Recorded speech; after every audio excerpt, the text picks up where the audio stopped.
cómo la gente estaba en desesperanza, cómo no tenían la salida. Pero el que ellos no vieran la salida no quería decir que la puerta no se estuviese abriendo. Por eso él dijo: yo soy la puerta. No. Y cuando la barriguita crecía, la esperanza se hacía más fuerte. Un Salvador vendría a favor de nosotros. Lo cual quiere decir, iglesia, que aunque haya cosas que tú no veas en esta mañana, que tú no entiendas y que no comprendas, y que tú digas: tanta palabra que me han dado, pero tanta promesa que yo he recibido, y nada que veo las cosas, el que tú no las veas no quiere decir que no se están dando a tu favor. Amén. No quiere decir que el Dios no está operando, porque en la quietud de Dios es donde más se manifiesta su poder.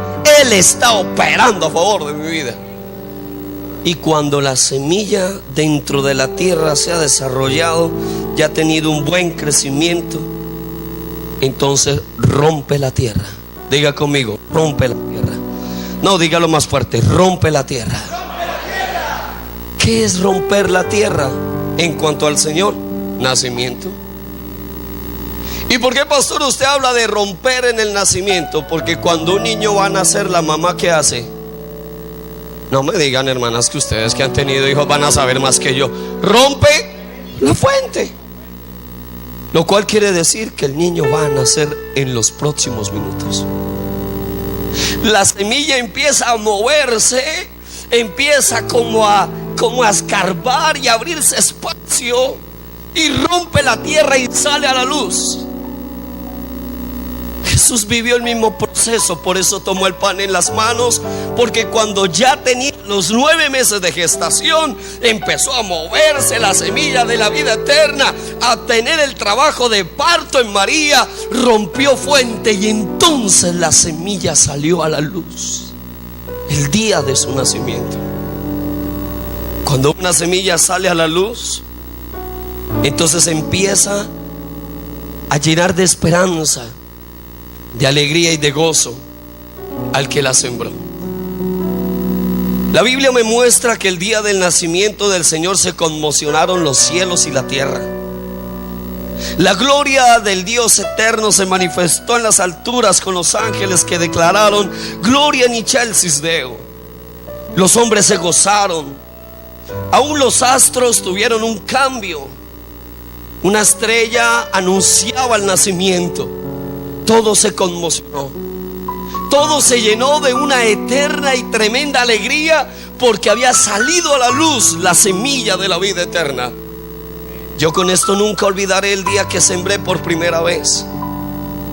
Un vaso de agua, estaba yo en segundo de primaria, un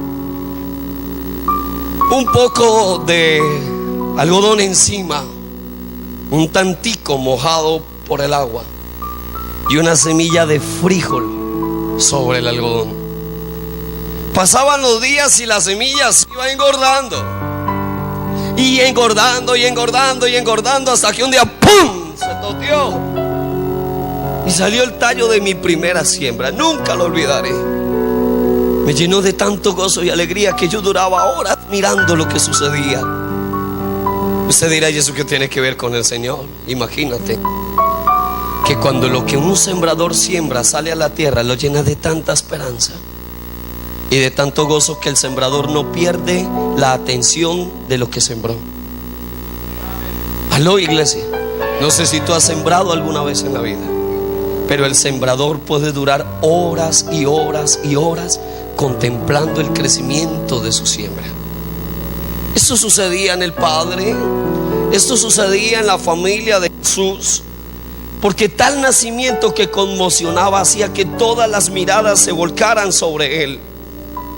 Vinieron los sabios de Oriente, mal llamados Reyes Magos, que yo no sé de dónde sacan eso, y que solamente lo que le trajeron fue incienso, oro y mirra. Cuando la Biblia a mí no me muestra eso. Incienso, oro y mirra fueron las primicias de toda una riqueza que no trajeron magos, sino sabios de Oriente, que fueron convocados por la maravilla de aquel nacimiento allá en Belén de Efratá. Cuando la semilla sale a la luz, empieza a alimentarse con el proceso de la fotosíntesis, con el riego, con los fertilizantes de la tierra, y empieza a crecer y a robustecerse y a llamar más la atención. La Biblia nos muestra que lo mismo sucedió con el Señor, y lo veía yo en esa madrugada. Porque sabes, iglesia, al tomar pan nos mostraba el proceso de crecimiento y desarrollo. Porque la semilla no se queda en semilla, rompe la tierra y empieza a crecer como una espiga verde, preciosa del trigo, que después madurará.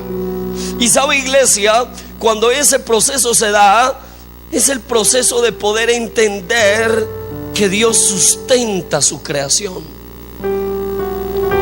que Dios siempre traerá la provisión, porque es Jired el que provee, y el que de Él depende nunca pasará por necesidad. Dios siempre responderá. Amén. Y sabe, iglesia, a las semillas, a las espigas, a las plantas las hace crecer el proceso de alimento de la fotosíntesis, los riegos y los fertilizantes. Pero a la semilla de la vida eterna, que crecía, ya era una pequeña espiga que iba a madurar, la alimentaba una fuente materna. ¿Qué es María para la iglesia cristiana? La reina del cielo, la digna de adoración, de templos, de gloria y de honra. No. María es el modelo de vida cristiana por excelencia para las mujeres de nuestra iglesia. ¿Por qué, pastor?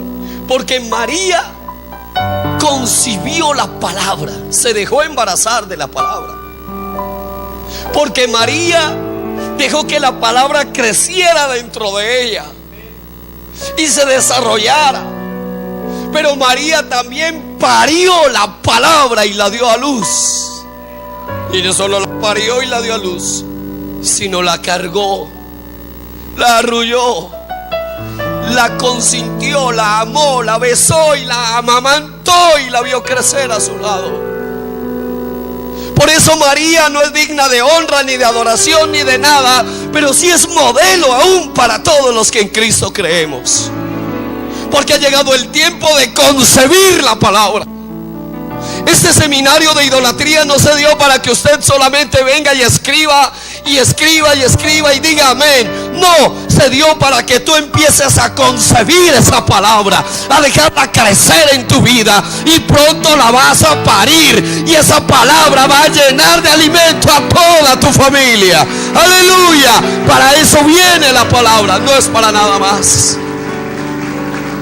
Déjate preñar de los sueños de Dios, que son su palabra. Déjate embarazar de la palabra, para que puedas parir los sueños que Dios tiene contigo. A mí me llena de gozo y de alegría un milagro que en esta campaña sucedió. Ya el apóstol al final les contará. Y me decía el apóstol Juan Gabriel ayer en la camioneta, me decía: hermano Oscar, es que la iglesia está embarazada de la visión. Yo decía: aleluya. Eso es lo que necesitamos. Porque si tú vas por un lado y el apóstol por otro, grave, la casa dividida, nunca prosperará, jamás va a prosperar. Pero cuando tú estás embarazada, embarazado de lo mismo, parirás lo mismo, porque tienes la misma visión. Allí, esa palabra que era alimentada crecía. Dice la Biblia que el niño crecía y se robustecía en gracia delante de Dios y de los hombres. Cuando lo veían crecer, como cuando ya una espiga empieza a ser madura, llama más la atención todavía. Se está llegando el momento de cegarla, de prepararla.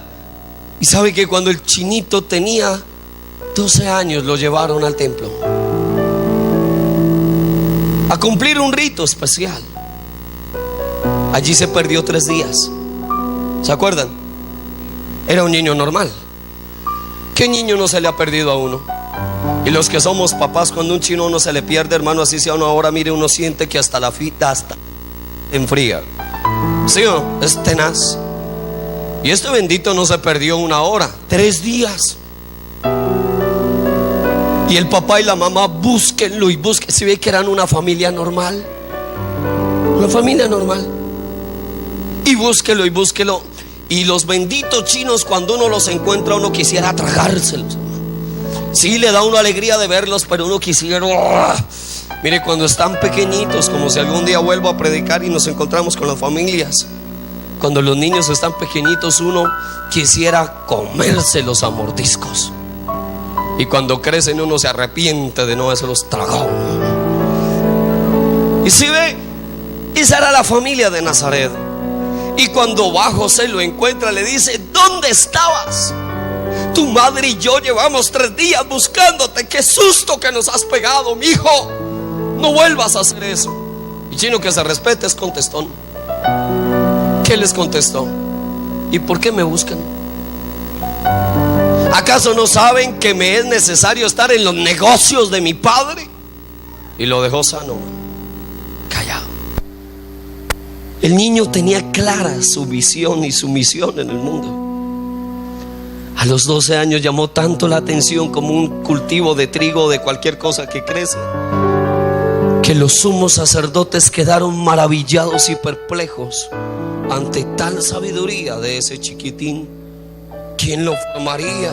¿Quién le daría esta palabra?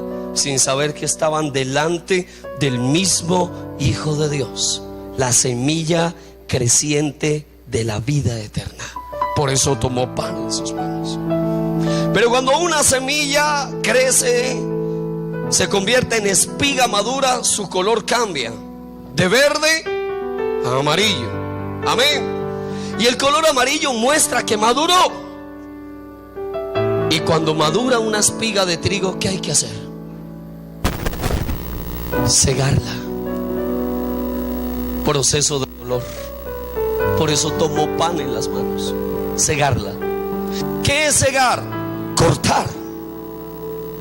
Pero pastor, ¿qué tiene que ver el trigo con la vida de Jesús? Todo, para entender por qué tomó pan.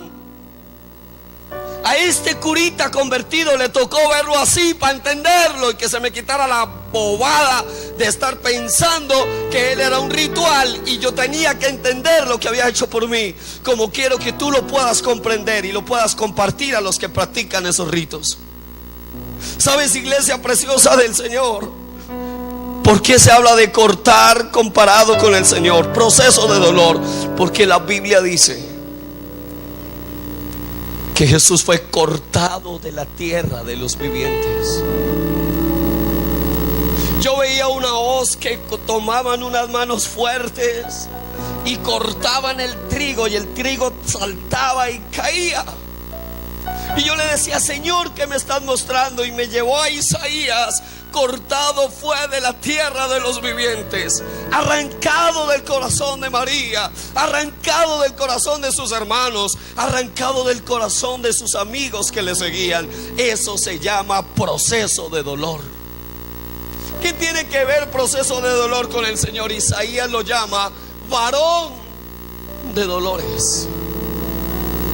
Y ese proceso de dolor empezó cuando lo cortaron de la tierra de los vivientes y lo arrancaron del corazón de María y de su familia y del corazón de sus amigos. Allí, cuando el trigo cae a la tierra, se hace más dócil. Se hace más dócil. Es la enseñanza del pan para la iglesia, la docilidad. Muere a la desobediencia y déjate moldear la vida. Porque la desobediencia es más grave aún que el mismo pecado. La desobediencia es la fuente del pecado. Nunca caigas en ella.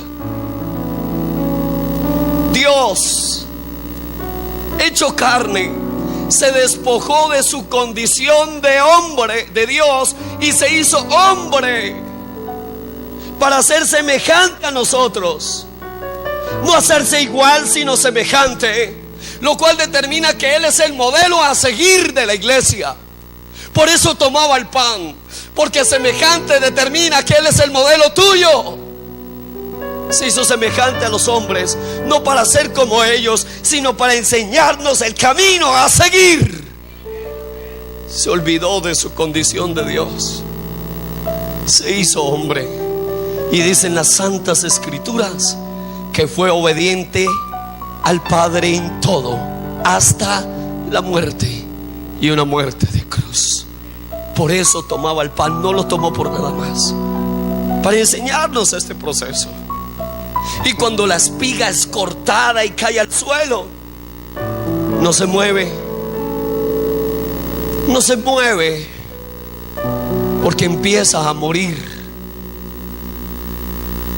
Cuando alguien llegaba con un familiar muerto a mi parroquia, ¿te acuerdas las exequias? Trabajé con un consorcio funerario y enterraba hasta 10, 15 personas diarias. Y cuando alguien llegaba, yo tomaba mi guitarra y cantaba las exequias y al mismo tiempo celebraba la misa. Y le decía a la gente: si el grano de trigo no muere. Y el coro dice: hay que morir para vivir. Si tú no mueres, no das vida. Mira al que está a tu lado y dile: si tú no mueres, no vas a dar vida. ¿Y cuál es la muerte del cristiano? Morir a mi voluntad para que se haga la de Él en mi vida. Cuando dejo a un lado lo que yo quiero para que se haga lo que Él quiere. Cuando dejo a un lado lo que me gusta para hacer lo que a Él le gusta. Cuando en síntesis muero todos los días, como dijo Pablo, y con Él juntamente soy crucificado todos los días. Cuando aprendo a morir para que Él viva dentro de mí. Por eso tomaba el pan, me lo explicaba Él mismo. Y sabes, cuando la espiga cae al suelo, se recoge, se amarra, se apilona y se sube a una carreta.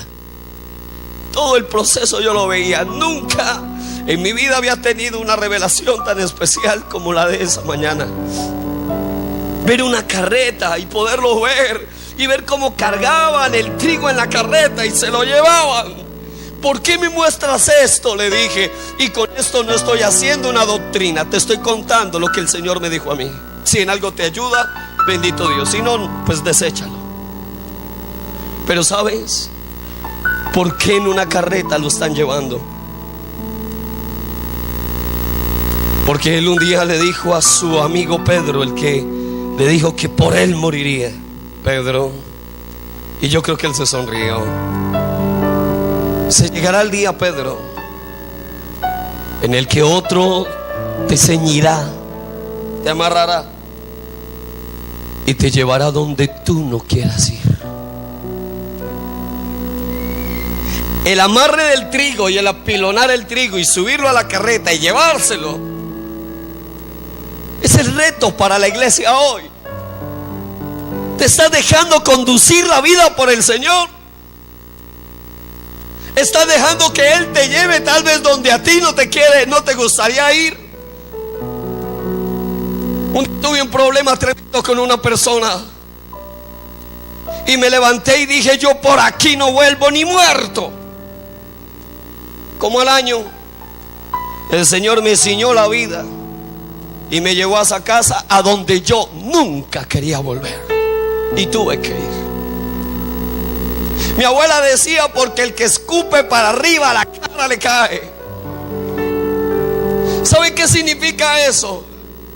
Que tú nunca digas que no vas a hacer, o que no vas a perdonar, o que eso no lo aguantarías, porque puede que pases por ahí para que te des cuenta que sí puedes.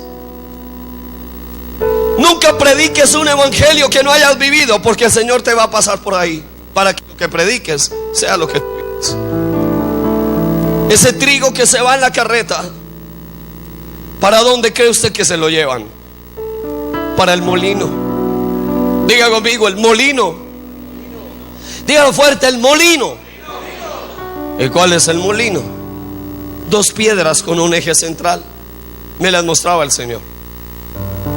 Donde se acuestan sobre la primera piedra todas las espigas en redondo. Y baja la primera piedra, la segunda piedra se postra sobre la primera, y empiezan a girarla. Y cuando la piedra gira, entonces la espiga pierde la forma que traía y queda solamente una harina, un polvo fino que se recoge en una cesta. Pastor, ¿qué tiene que ver eso con el Señor? Es que Él dijo que molido fue por nuestros pecados. El pan que tomó en sus manos manifestaba que molido fue por tu causa y por la mía. Nunca para adorar el pan o para postrarse delante del pan, sino para recordar todo el proceso por el que tuvo que pasar para darnos la salvación. Molido por nuestros pecados. Donde se pierde la figura, donde ya no es la cara tuya, sino tal vez el rostro que Dios quiere darte. Mira al que está a tu lado y dile: ya perdiste tu cara para que se vea Dios en ti. Míralo, míralo y dile: ¿o a quién la gente está viendo en tu rostro? Amén. El molino determina el moler el carácter. Déjate moler el carácter, porque Dios no quiere que te vean a ti, quiere que en ti lo vean a Él. Ese es el molino y por eso tomo pan. Y cuando la harina cae a la cesta se toma y se lleva a donde hay un hombre que se llama el panadero, el que sabe qué hacer con eso. ¿Sabes quién sabe lo que tú no sabes? Dios. ¿Sabes quién sabe por qué pasas por lo que pasas? Dios. Y en el molino y en la cesta de la harina, la iglesia no debe decir ¿por qué?, sino ¿para qué lo estás haciendo? Mi suegro le puso los cachos a mi suegra. Perdóname, mi amor, que yo saque esto a la luz. Por ser cristiana. Yo no quiero una vieja de estas, dijo. Y fue y se consiguió una de 18 que le botó a la caneca de la basura toda su liquidación y lo mandó como el perro arrepentido con el rabo entre las piernas para la casa. Ah, tonto aquel que siendo viejo se conforma con el viejo adagio de que para el burro viejo pasto biche. El pasto biche lo indigesta por lo viejo. Y mi suegro se fue. Dejó botada a mi suegra. Mi esposa empezó a acercarse. Ay, mamá, cuentas conmigo, no sé qué, si sé más. Y me encantó la respuesta de mi suegra: usted no se meta en lo que no le importa, porque a pesar de todo es mi marido. Ah, mujeres, hola. Ah, mujeres. Entonces yo le dije a mi esposa: quítate de ahí, porque ese proceso es para ella.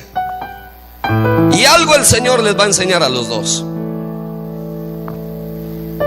Cuando mi suegro, ella hace lo que tenía que hacer y volvió embalado. Ahí sí volvió a buscar a la evangélica que tanto seguía orando por él a pesar de las porquerías que andaba haciendo. Menos mal este video no va a salir de aquí. Y sabe, iglesia, el 31 de diciembre de aquel año, y te hablo de dejarte moler. Y moler es decir no por qué, sino para qué me está sucediendo esto. Mi suegra escribió una carta el 31 de diciembre de aquel año para llevarla a la iglesia, unas peticiones para el año venidero. La dejó sobre la mesa y yo la leí. Dije: ¿qué diría mi suegra? Muestra a ver. Y lo primero que decía la carta era acción de gracias. Te agradezco, Señor, por la escasez tan terrible que viví este año, porque aprendí a verte como mi proveedor. Nunca me faltaste. Te agradezco porque me sentí enferma por lo que Alfredo hizo conmigo, pero tú me sanaste la vida y el corazón y aprendí a perdonarlo. Te agradezco por esa mujer que se lo llevó un tiempo, porque me hizo entender que es el mejor esposo del mundo y entonces lucho por recuperarlo.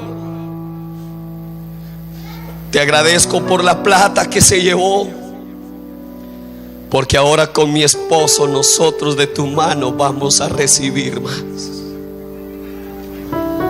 Yo no pude seguir leyendo porque me hizo chillar. Mejor la cerré para no llorar más. ¿Cómo alguien venir a darle gracias a Dios por lo que le pasa? Porque le están moliendo la vida, porque se la están pisoteando y se la acaban. ¿Sabe cuándo alguien lo puede hacer? Cuando se da cuenta que Dios está dirigiendo el molino y te está limpiando, porque no quiere espiga dura, sino masa moldeable en sus manos. Amén. Por eso tomó el pan. Ahora no falta el esposo que diga: ay, ya sé, voy a ser instrumento para que Dios moldee a mi mujer, me voy con otra. Hágalo, mijito. Cosa terrible es caer en manos de un Dios vivo, porque mi suegro fue y la hizo. Hoy predica a Cristo junto con mi suegra, ¿cierto? Pero una enfermedad lo tiene llevado. Porque imagínese qué le pasa al que se mete con la hija del rey. Vaya, mi hijo, hágalo. Si quiere, péguele a su mujer, denle en la jeta, póngale los cachos, haga lo que quiera. Y cuando te des cuenta que a pesar de que Dios te perdonó, las consecuencias nunca se perdonan, y tienes que pagar las consecuencias de tus actos, así Dios te perdone, preferirías que el tiempo se devolviera y nunca haberlo hecho. Cuídate. Cuídate. No es que digas: voy a ser instrumento para que el Señor se glorifique en la vida de aquel. Como a veces que decimos: voy a ser instrumento para que Dios trate a este. Un día una persona de muy alto nivel trató muy mal a un amigo mío, el pastor de mi amigo. Lo trató re mal. Le dijo: el Señor por medio mío lo está tratando a usted. Se levantó mi amigo y le dijo algo que yo aprendí. Juan David, Andrea, le dijo: me da pena, pastor, pero a mí Dios no me trata así, mucho menos usted, respéteme. Wow. Yo dije: amén. Puso en su... Porque una cosa es que Dios lo haga contigo, y otro que otra persona quiera meterse en lo que no le importa en tu vida. Eso tenlo muy claro. ¿Por qué no? ¿Para qué? ¿Para qué entra la espiga del trigo dentro del molino? Para darle la forma que tiene que tener. Un día me hicieron una entrevista y me dijeron: pastor Oscar Ávila, ¿con quién más pelea usted, hermano? Estábamos en Enlace Colombia. Y yo le dije al entrevistador, le dije: yo peleo todos los días con Oscar Ávila y nos damos duro. Y yo: ¿cómo así, pastor? Le dije: si me toca pelear conmigo mismo para no volver a ser el que era antes. Es una lucha diaria. Cuando voy en el carro y alguien me cierra y se me atraviesa, me provoca coger la cruceta y bajarme del carro y decirle: y por esta santa cruz, y ¡pah! Marcarlo. Pero cuando me dan esas ganas, me acuerdo que él lo molieron, y dice Isaías: enmudecía y no abría la boca. Mira a tu mujer y dile: cállate. Mira a la mujer que está a tu lado y dile: cállese, hola. Mire a su esposo y dígale: hábleme. Porque como lo vamos a ver, si Dios nos permite volver a un congreso de familias, hay mujeres que parece que vivieran con una vaca. Papito, va a comer. Venga, lo arruncho. Y eso es todo. Pero en el para qué de Dios es mejor callar.